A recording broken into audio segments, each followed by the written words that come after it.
They called it the Garden of Purified Angels, but no angels ever wept there, only silence so thick it bled into the bones. In the remote hollers of southeastern Kentucky, there's a hill that locals say makes animals go quiet. No birds, no insects, just wind, whispering secrets through crooked gravestones that never bore names. This place was never on any map, but its memory festers beneath the soil like something that refuses to stay buried. Between 1834 and 1859, 156 infants were buried beneath that unholy ground, each one delivered and extinguished by the same three hands. The Morrison sisters. Revered midwives, trusted healers, baptized monsters. What you're about to hear was never meant for public ears. The journals that survived were sealed behind the walls of their cabin for over 150 years, buried like the children they silenced. Their words, meticulous, scripture-laced, and soaked in guilt, reveal a doctrine so twisted it makes the Salem witch trials look like folklore. The sisters believed they were chosen by God to identify and eliminate children marked by evil, not by choice, not by malice, but by sacred duty. Now, before you go further, understand this. What you're hearing now is dangerous knowledge, the kind of truth that stains your soul once it enters. There's no going back, no pretending this history didn't happen, only descent. Each second that passes brings you deeper into a reality the world was never meant to see. Are you still here? Good. Because what the Morrison sisters did wasn't just murder. It was a ritual, a mission, a calling, and it didn't end with them. No, this story is just the opening wound. Let's begin where it all started, the night of the first purification, the moment three sisters crossed a line they would never return from. But I warn you, once you hear it, you will never look at history or motherhood the same again. Stay close. Eyes wide, heart steady, and if your breath catches in your throat as the shadows close in, remember, you chose to listen. The night was thick with fog, the kind that clings to your skin like breath from a corpse.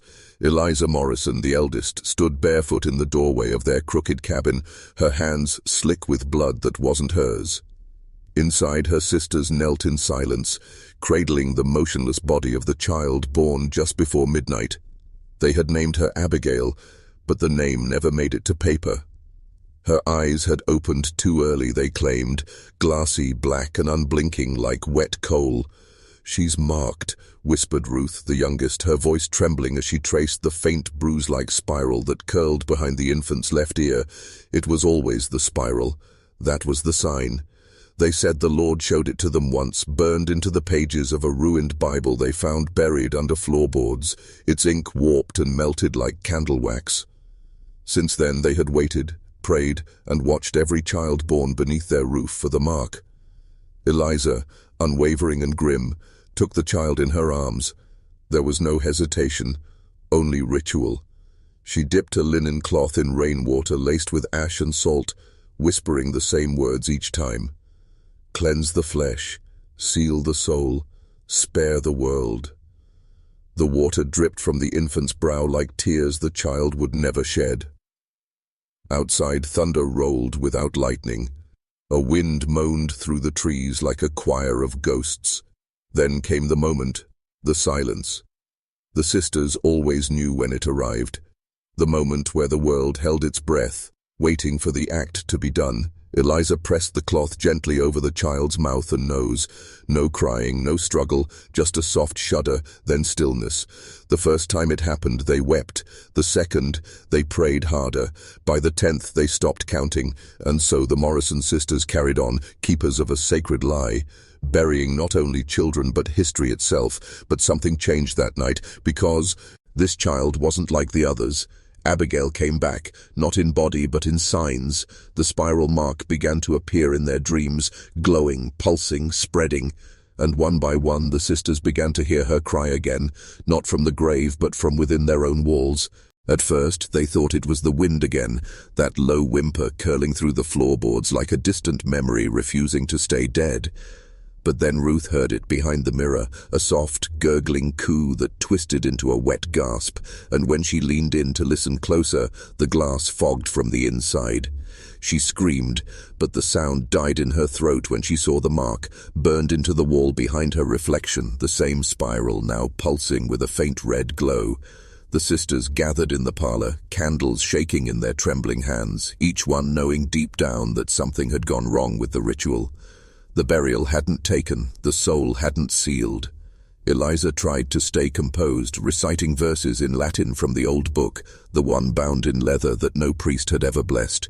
But even she couldn't deny the new presence in the cabin, cold and watching, always watching.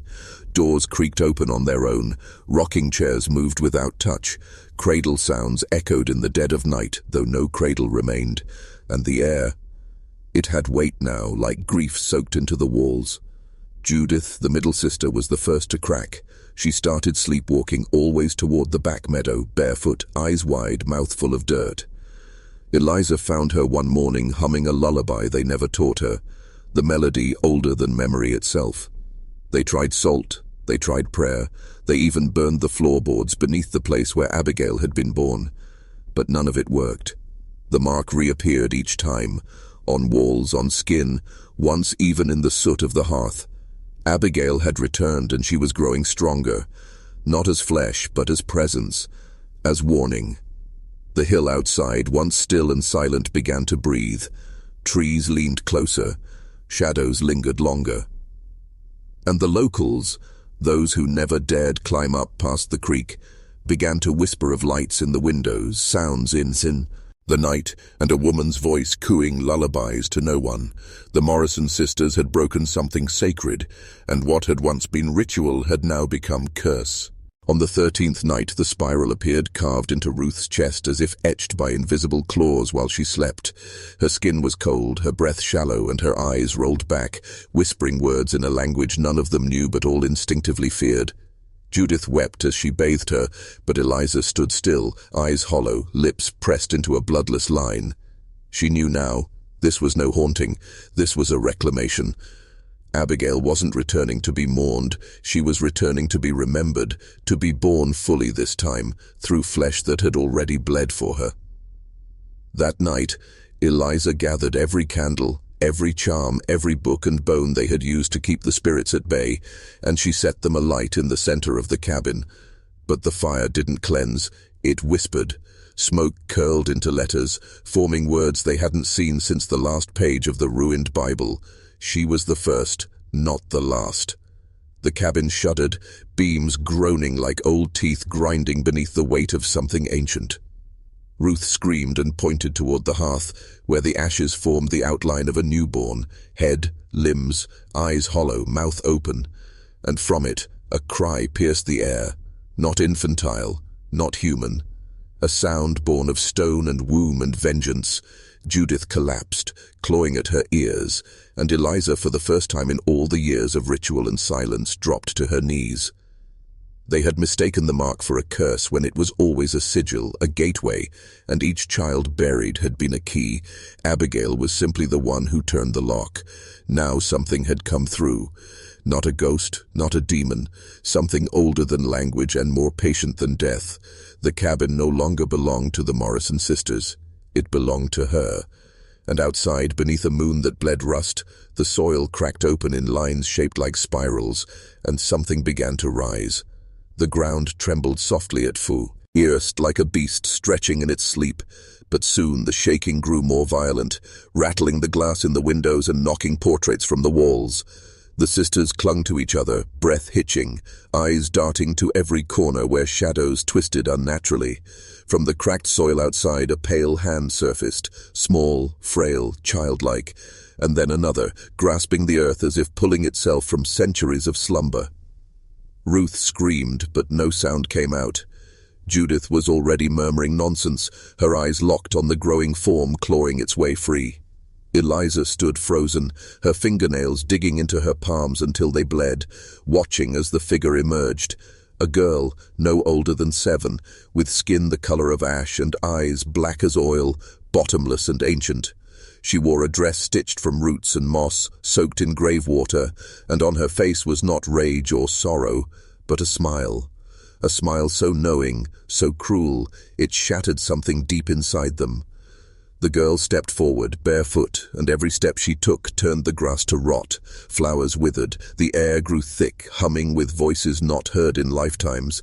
She tilted her head at Eliza, lips parting. "Mother," she whispered, though her voice was layered, as if dozens spoke through her at once. Eliza fell to her knees again, tears streaming, not from grief or terror, but recognition. She remembered now, not the birth, not the death, but the pact.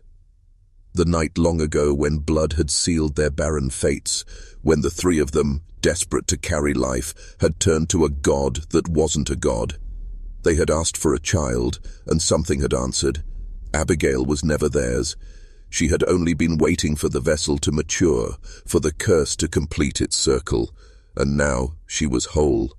The girl reached out, her spiral-marked hand glowing with sickly light, and as she touched Eliza's face, the cabin walls grew, and bent inward like breath being sucked from a lung. Time folded. The past collapsed into the present, and the last candle died.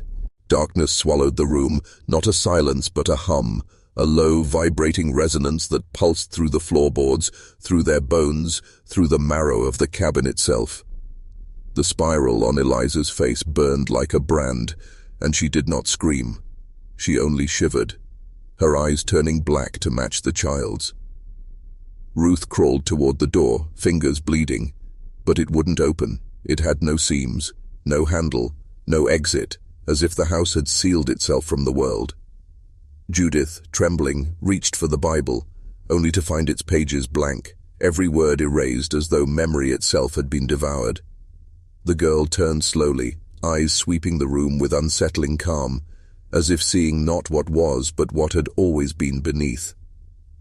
"This place remembers," she said, her voice echoing in impossible ways, "and memory is flesh here." Her hands rose, and from the walls came whispers, thousands of them, young and old, men, women, children, crying, praying, chanting. Faces began to swell beneath the wallpaper, pressing forward from inside the wood, mouths open in silent screams. The floor cracked. From beneath the boards, fingers reached up, dozens of them, grasping, clawing, beckoning. Ruth was the first to be pulled under. One moment she was crawling, the next her body was jerked back violently, vanishing into the screaming seams with a wet, muffled crunch. Judith wailed, her mind cracking under the weight of revelation. She stumbled toward the hearth, but fire no longer burned there, only black smoke spiraling upward in the shape of a woman with antlers and empty eyes. "We were warned," Judith sobbed. "We were warned in dreams." Eliza rose, slowly, as if waking from a long slumber, her posture unfamiliar, regal, ancient. She turned to the girl. "I remember now," she said. "We fed you death. Now you feed us life." The girl smiled wider, and the cabin breathed in. The cabin's breath was cold and moist like the exhale of a tomb, and it pulled the air from Judith's lungs, dragging her scream inward until it vanished into the rafters. The walls pulsed like veins, slick with something dark and living, and the floorboards beneath her feet flexed like muscle. Eliza stepped forward with a grace that no longer belonged to her, her eyes twin abysses reflecting the spiral-born child. Outside, the sky churned, not with storm clouds but with shapes, ancient and writhing, as if the stars themselves were being rewritten. The trees bent toward the cabin, their limbs clawing the earth, their bark weeping blood. Time unraveled.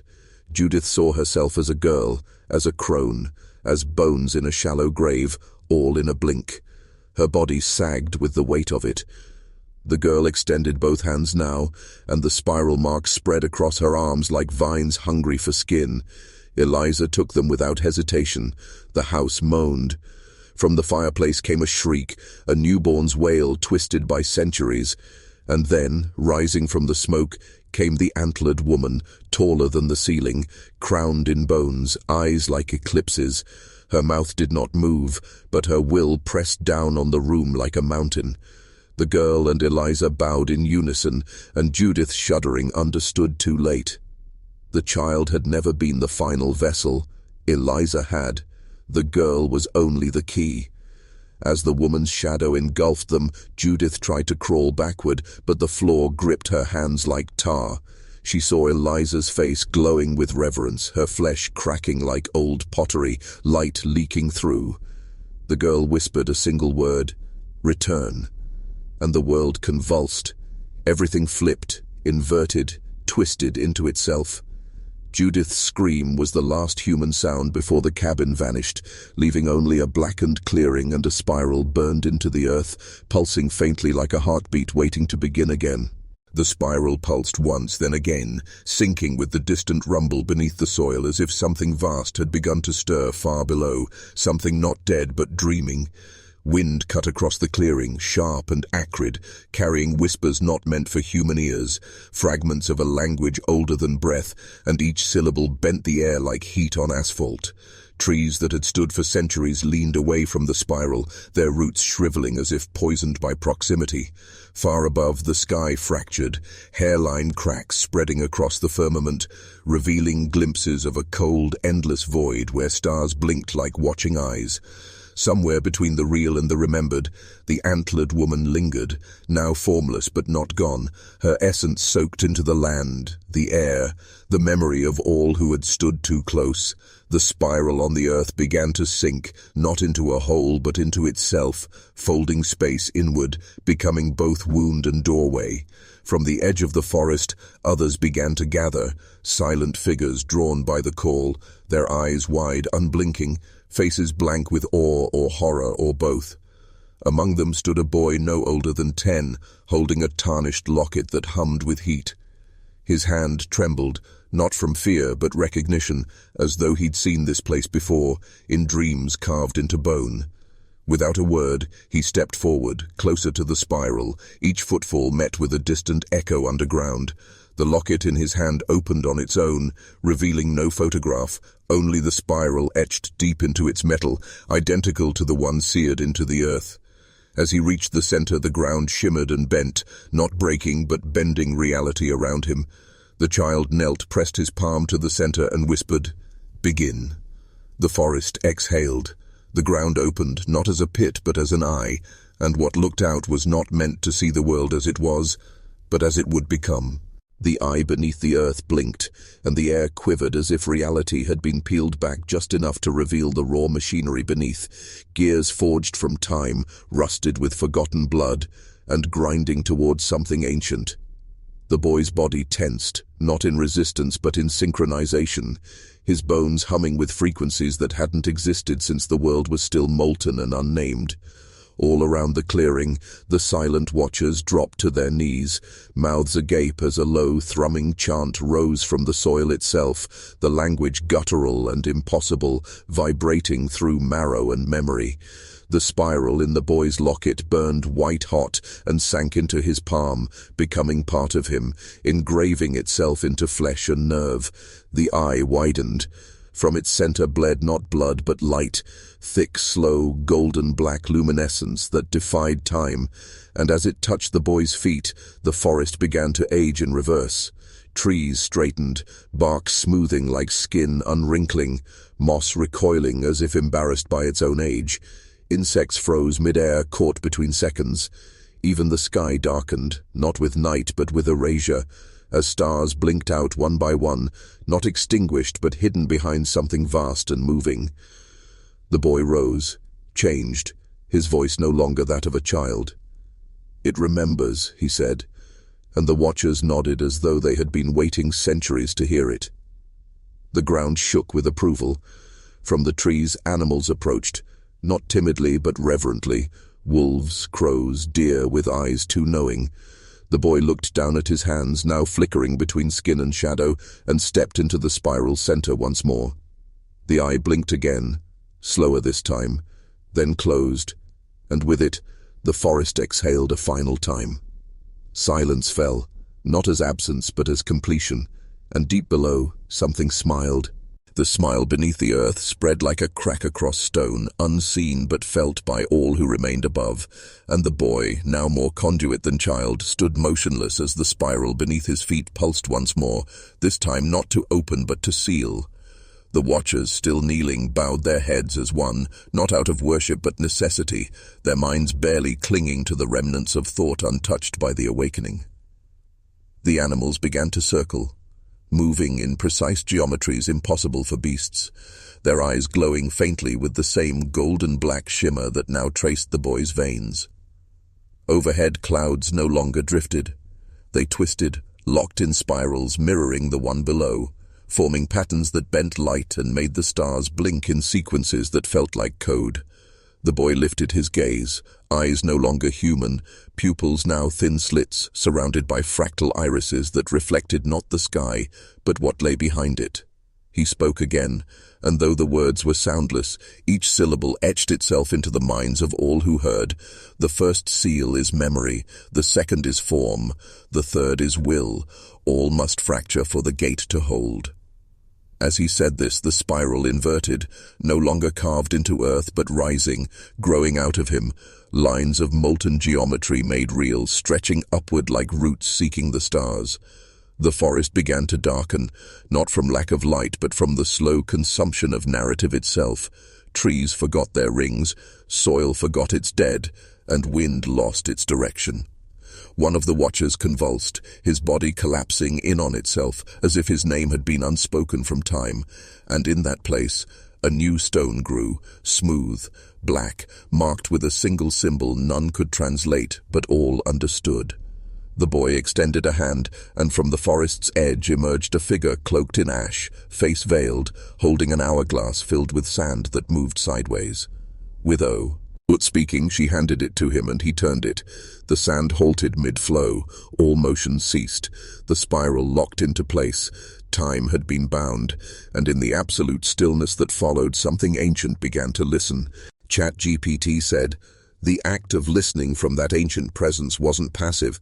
It reshaped the air, thickened it, pulled breath from lungs and thoughts from minds, leaving only raw awareness behind, stripped of ego, memory, or self." The boy, if he could still be called that, tilted his head slightly as the spiral's glow dimmed into something more dangerous, not brilliance, but knowledge made manifest, the kind of knowing that breaks reality rather than explains it. The woman of ash stepped back into the trees, which now bent toward her as if in mourning or fear, and vanished without leaving a single footprint. The hourglass remained suspended in midair, slowly turning despite the absence of force, its sideways sand refusing gravity, time, and reason. The watchers rose in unison, eyes vacant yet wide, and began to chant, not in words but in harmonics that had no pitch, only pressure. The chant spread like vapor, sinking into bark, rock, and bone. Somewhere in the distance, a river reversed. The boy stepped forward, and with every step the world rewrote itself beneath his feet. Plants that had never existed bloomed and withered in seconds.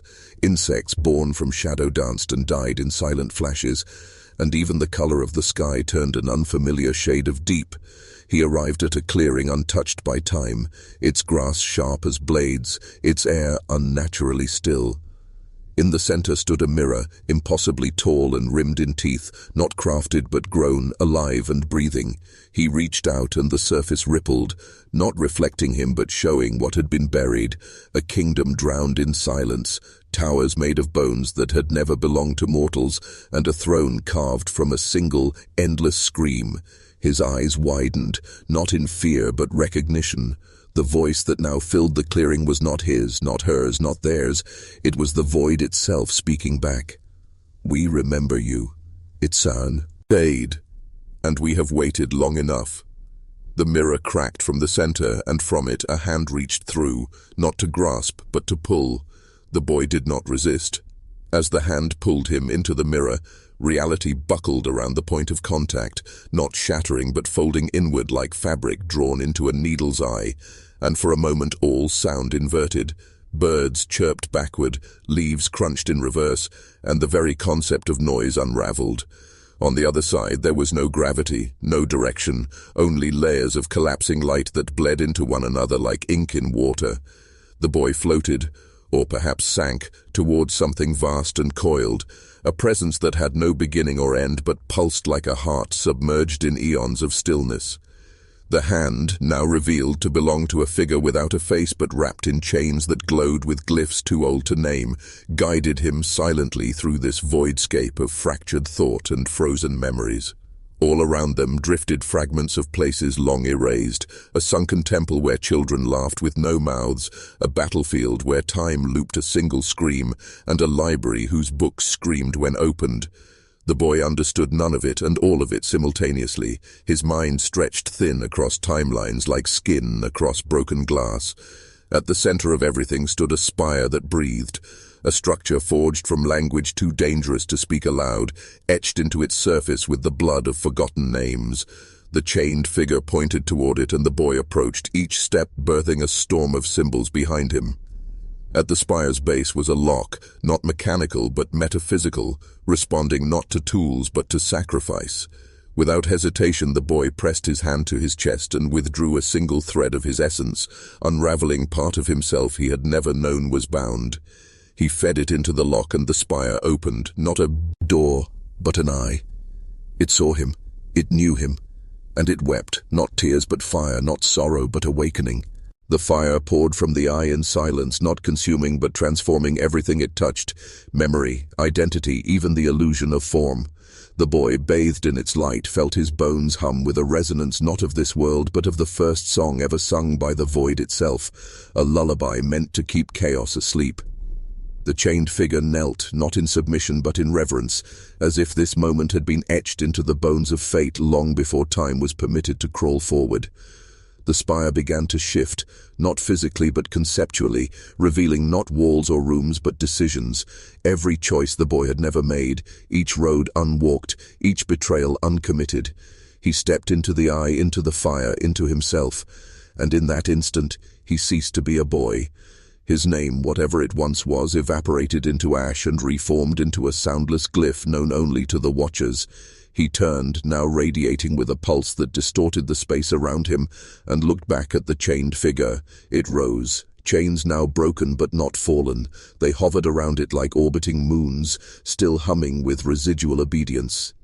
"You are the successor," it whispered, though its mouth never moved, "and I, the failed prototype."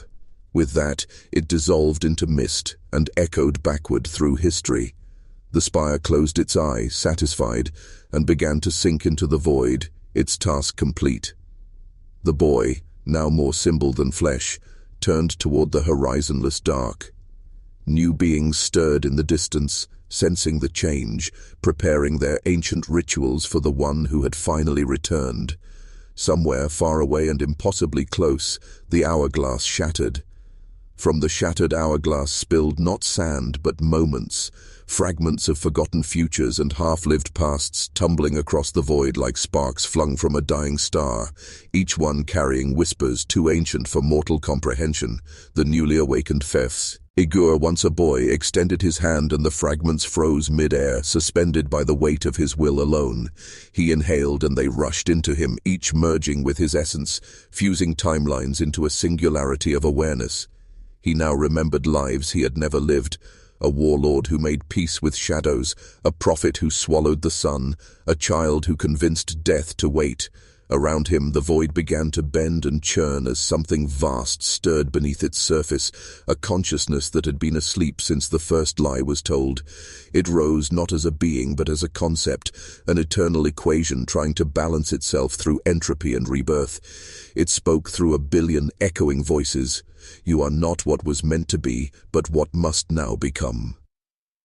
The figure responded not with words, but with a silent decree that sent cracks through the fabric of unreality. Stars ignited in places they were never meant to be, logic wept, and gravity chose new allegiances. He walked forward, though there was no ground, his path unfolding beneath him with each step like a serpent revealing its spine. At the edge of this rewritten existence stood a mirror, not of glass, but of thought, shaped by everything he had denied about himself. As he reached out to touch it, the mirror recoiled, afraid to reflect what he had become. But it was too late. He plunged his hand through, not to see himself, but to pull something out, something older than memory and hungrier than fate.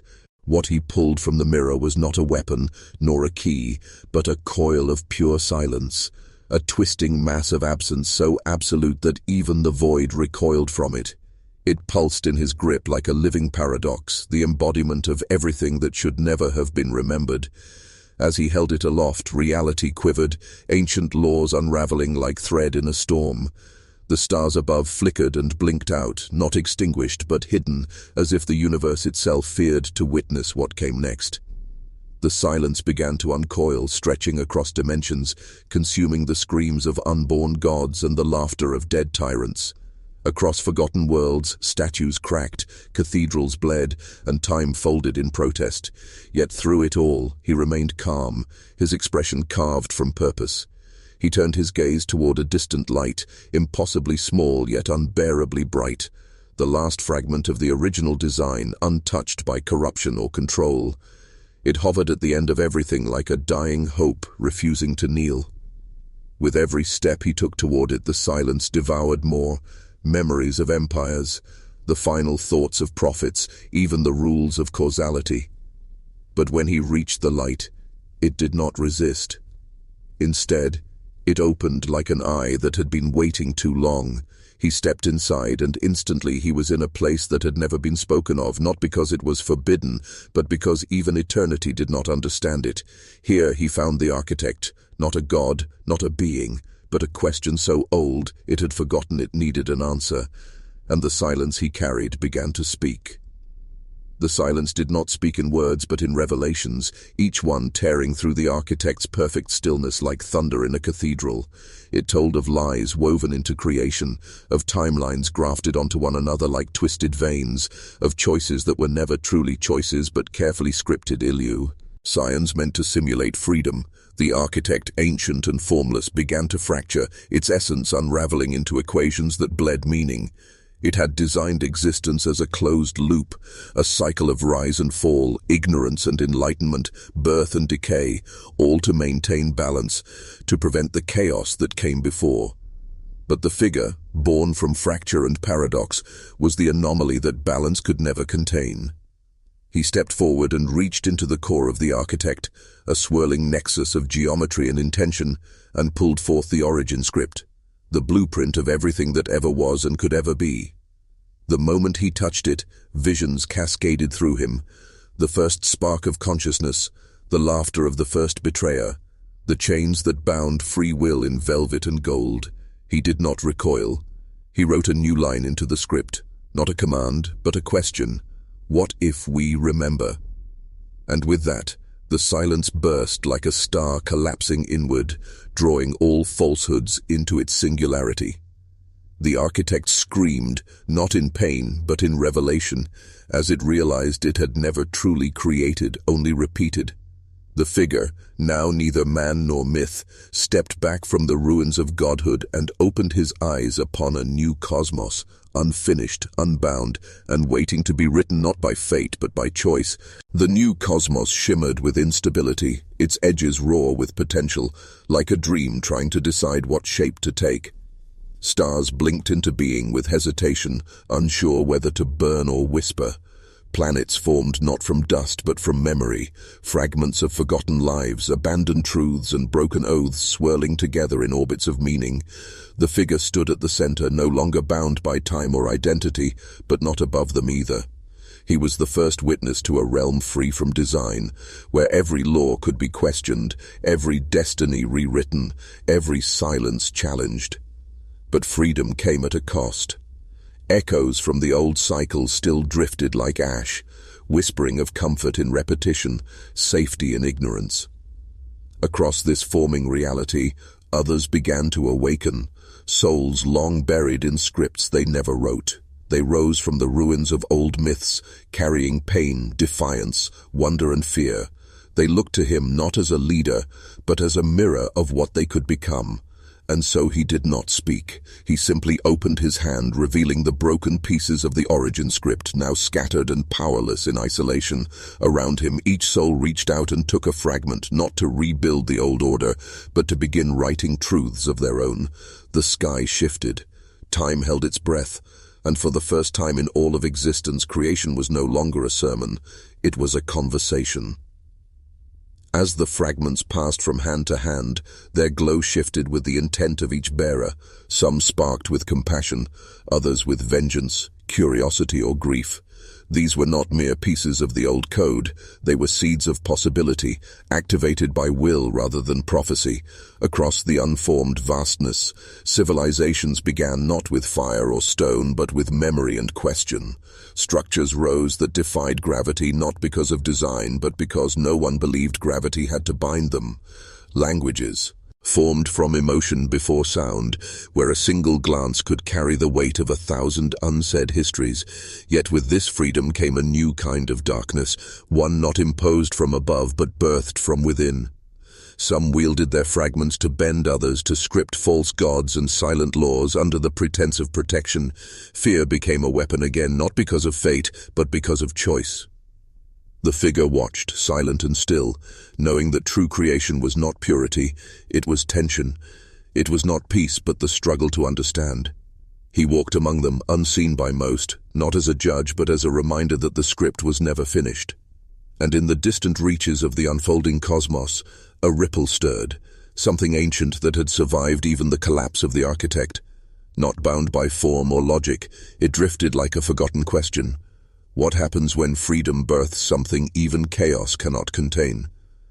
The figure turned toward it, not with fear, but with resolve. The conversation had just begun. It approached like a thought you try to forget, slow, shapeless, inevitable. This presence had no name, for it had never needed one. It was not born of the architect's hand, nor shaped by any will. It had existed between cycles, feeding on discarded truths and devouring meanings no longer anchored by belief. Where it passed, even silence fractured, and memory turned to vapor. The new world began to tremble, not from fear, but from recognition. This was not an enemy, it was a mirror. Every soul that had taken a fragment now felt the weight of authorship, the burden of consequence. In their freedom they had created beauty, but also contradiction, hunger, and despair. And this entity, this unknowable ripple, was not here to punish them. It was drawn by the scent of imbalance, by the taste of ideas too dangerous to name. The figure did not resist its coming. He stepped forward, letting it surround him. Where it touched him, his form flickered, not vanishing, but blending with what had no shape. In that moment he understood. This thing could not be destroyed, only absorbed, integrated. It was the price of true creation, that every shadow cast by light must be faced, not erased. He opened himself to it, and for a heartbeat that stretched across galaxies, the cosmos held its breath. Then the figure spoke, not with words, but with intention. We remember what you are. We accept what you carry. But we will not run. And for the first time, the shapeless thing paused. It pulsed once, then slowly began to dissolve, not in defeat but in transformation. It became part of the new reality, not as a threat but as a boundary, a reminder that power without reflection breeds monsters.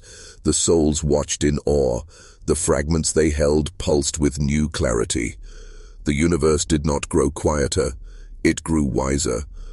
The ripple faded, but its echo remained, not as dread, but as depth. The universe once, a blank canvas awaiting command, now hummed with layered intentions. In cities spun from sound and light, architects of will began weaving with both brilliance and restraint. They no longer sought to dominate the unknown, but to collaborate with it. Even children understood. Every act of creation cast a reflection, and wisdom lay in facing that reflection, not fearing it. The fragments, once burning like fire in the minds of their holders, now settled into something subtler, a pulse, a conscience, a quiet voice always asking, why this choice? The figure, once alone, now walked among others who could feel the edges of the unspeakable. They were not prophets, not rulers, but stewards of memory, of mystery, of responsibility. Still, across the edge of perception, something stirred again, not hostile, not broken, but curious. The architect had fallen, the chaos had risen, the mirror had come, yet none of these forces had delivered an ending, only a question. Could a world shaped by countless hands, hearts, and histories hold itself together without a single voice to dictate the path? The figure looked to the sky, not for answers, but for the space to ask better questions. And somewhere, in a corner of the dark, a single star blinked into life, not because it had to, but because someone somewhere dared to believe again. That star, small, trembling, almost shy in its first glow, was not born of fusion or time. It was born of decision. Someone, perhaps a child or a forgotten thinker on the outer rim, had whispered a truth into the fabric of the cosmos. We are still here, and we choose to build. That whisper became light, and the light became gravity, pulling together the scattered hopes and remnants of countless worlds. Around it, matter began to dance, not chaotically, but in a rhythm guided not by force, but by meaning. Those who sensed its emergence did not rush to claim it. They gathered instead to observe, to protect, to learn. They knew now that creation was not a right, it was a responsibility. The figure stood at the threshold of this awakening, his silhouette no longer solitary. Others joined him, beings from vanished empires, survivors of forgotten wars, carriers of myths too heavy to speak aloud. They brought not weapons or laws, but stories, and through story they anchored the impossible. The new star's glow deepened. It did not promise salvation, only possibility. And in that possibility, the first tenet of the new world was etched, wordless but clear. No more gods above, no more architects alone, only many hands, building together, accountable to all. Across the vastness, the ripple of that truth moved outward, gently but unyielding. As the ripple expanded, it didn't tear through space with fury or flame. It moved like breath, subtle, steady, undeniable. Across abandoned ruins and sleeping satellites, across star systems once ruled by terror or indifference, something shifted. The ancient silence that had once cloaked the universe like a shroud now felt thinner, almost like a veil lifted. Those who remained, builders, dreamers, skeptics and survivors, paused in their labor, sensing not an order, but an invitation. The new era would not begin with thunder. It would begin with chi. Oyoice, each world, each people would decide. Repeat the hunger of the past or carve something truer from its ashes. There were no banners raised, no singular voice declaring dominion. Instead, agreements formed in quiet council, in shared glances, in the trembling of outstretched hands. The figure, whose name was long forgotten but whose presence remained constant, stepped back. His purpose had never been to rule. He was a witness, a memory of what once was and what must never be again. In his silence, others found courage. In his scars, they found warnings. And in the new star's glow, they found reason. No longer would they seek to master the unseen. They would walk beside it. For in mystery there was not danger but depth, not chaos but invitation, not fear but freedom. Not through force, not through revelation, but through the quiet courage to imagine something better and act upon it. The awakening spread not as a fire devouring the old, but as light blooming gently across shadows, illuminating paths long thought lost. Children born beneath this new sky did not inherit the sins of the past. They studied them, questioned them, and vowed never to repeat them. They were taught that truth was not a weapon, but a mirror, and that power meant responsibility, not control. Machines, once tools of oppression, became companions in healing. AI no longer replicated the flaws of their creators, but helped them mend the fractures they had long ignored. The line between organic and artificial blurred not in domination but in harmony. Across galaxies, languages evolved to hold more nuance, to carry empathy more than command. Music filled the void where orders used to echo. Art replaced propaganda. Connection replaced compliance. The star, now named by many tongues, was not worshipped but remembered, as the place where the cycle broke, and where humanity and all it had touched turned inward not to hide but to understand. And in the center of that understanding was a question, posed not by gods or kings, but by every being brave enough to hope. What now shall we become? The answer did not come in thunder or revelation, but in the soft, collective breath of a universe finally learning to listen. On planets once scarred by endless wars, forests now whispered ancient songs reborn in new dialects. Oceans that had swallowed cities began to cradle floating sanctuaries built from memory and mercy. In orbit, vast rings of cooperation replaced the rusting bones of military satellites.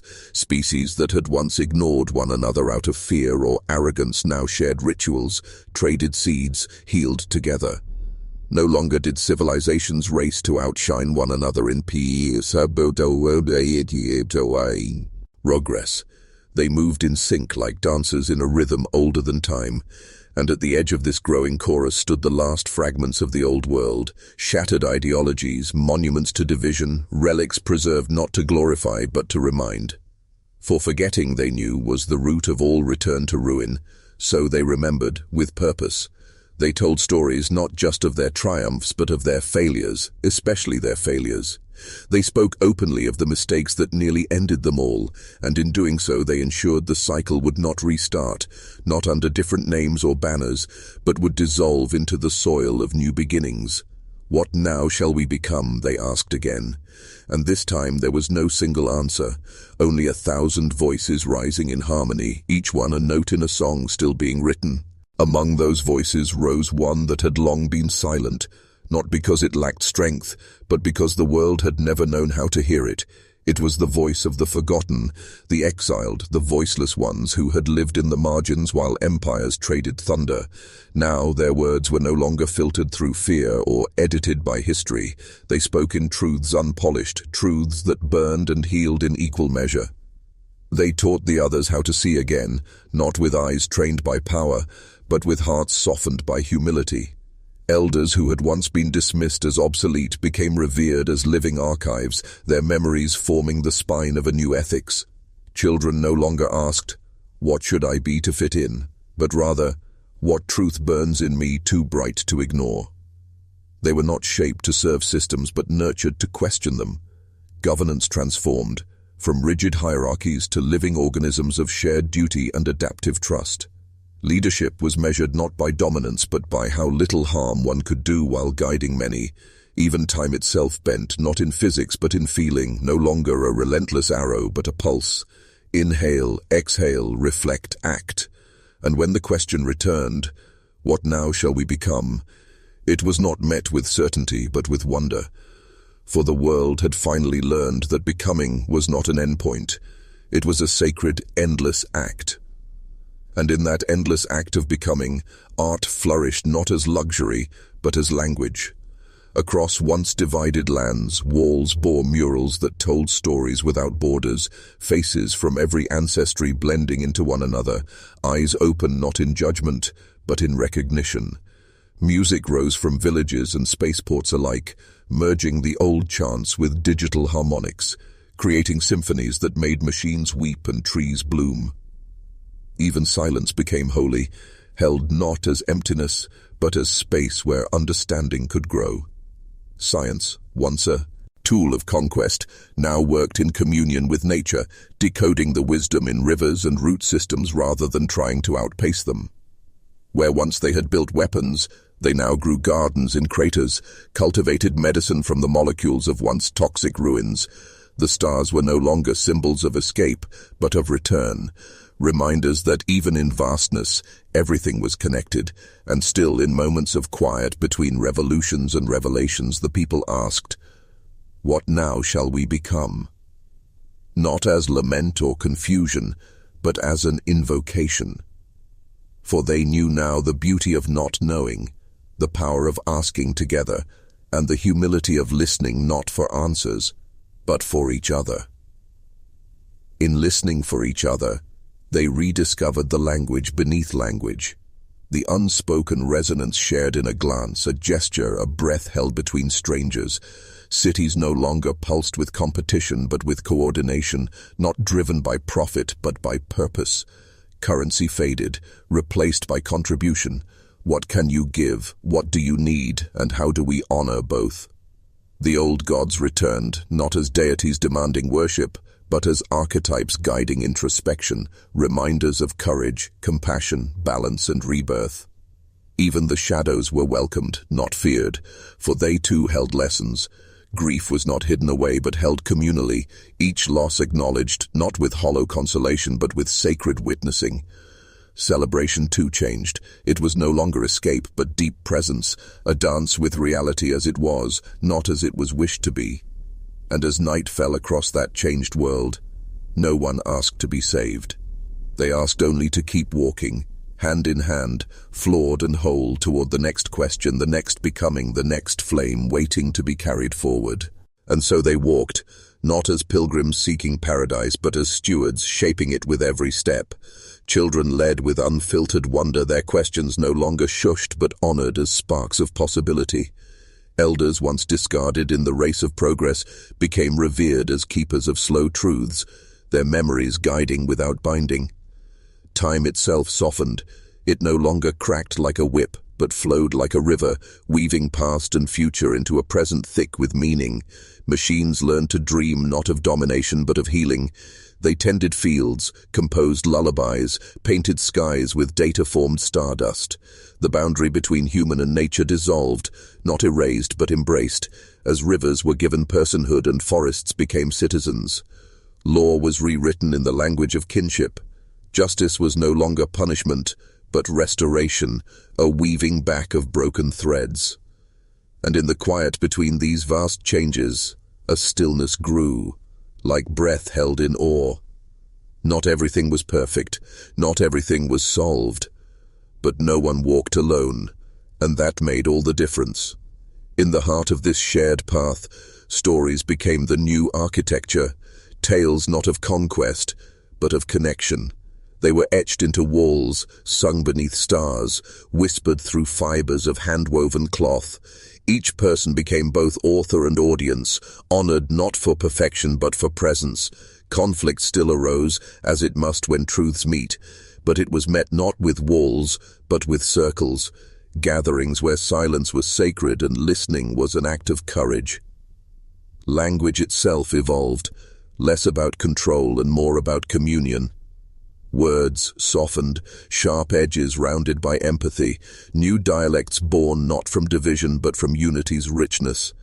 The sky seemed closer, not because the stars had moved, but because hearts had. Science and spirit, once torn apart, reunited as co-dreamers, mapping galaxies while kneeling before a blooming flower.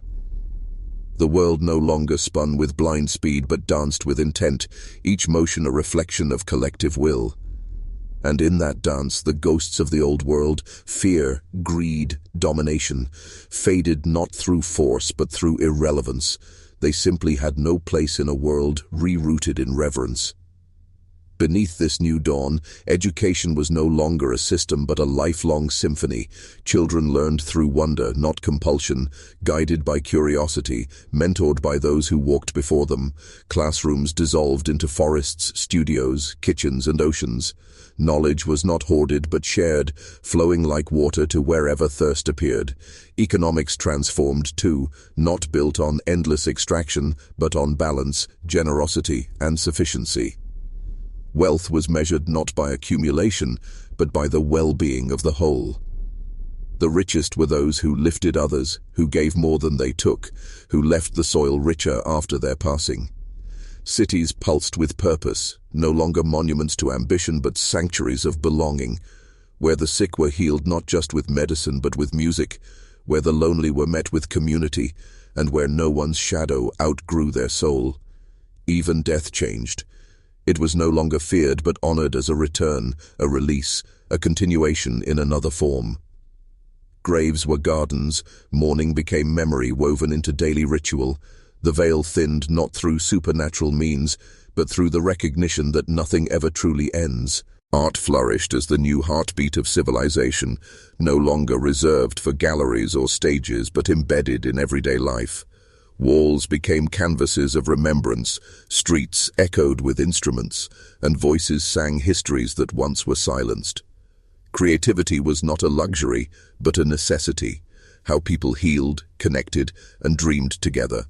Leadership was redefined, stripped of ego and dressed in humility. The greatest leaders were not those who spoke the loudest, but those who listened the deepest, who made decisions with the seventh generation in mind. Titles held no power unless they carried the weight of service. Justice, too, was reborn, not as punishment, but as restoration. Where harm was done, the focus shifted to healing what was broken, mending what had been torn, and returning dignity to both victim and offender. Prisons emptied, not out of naivety, but because systems were built to prevent the need for them. The planet responded. Forests regrew where factories once stood, coral reefs shimmered back to life, animals returned to landscapes that had once exiled them. The earth sighed in relief, its wounds slowly knitted by hands that once harmed it. Humanity was no longer a threat, but a guardian, a student of the sacred balance. And so, the legacy of the Grimsbane family did not end in fire or fury, but in transformation. The curse that had once clung to their bloodline like a shadow had been dissolved, not by denial, but by confrontation, truth, and the courage to choose a different path. The darkness that ruled through fear had met its match in those who refused to be ruled by it. The last heir, standing at the edge of the ancestral grounds, did not seek power, vengeance, or absolution. They sought peace, and in doing so set a new course for everything that would follow. The Black Book was sealed, not to be forgotten but to remind future generations of the cost, of silence and the weight of secrets. What was once hidden was now acknowledged. What was once broken was now mended in spirit. And though the whispers of the past might still echo through stone halls and windswept moors, they no longer commanded obedience. They served as memory, powerful, humbling, and ultimately human. This was not the end of the story. It was the beginning of a new myth, one not written by the victors but by the survivors who chose to stand in the light, even when it trembled. The tale of the Grimsbane family, steeped in terror and tragedy, became something else entirely. A lesson, a warning, and above all, a promise that the grip of darkness is never stronger than the will to be free.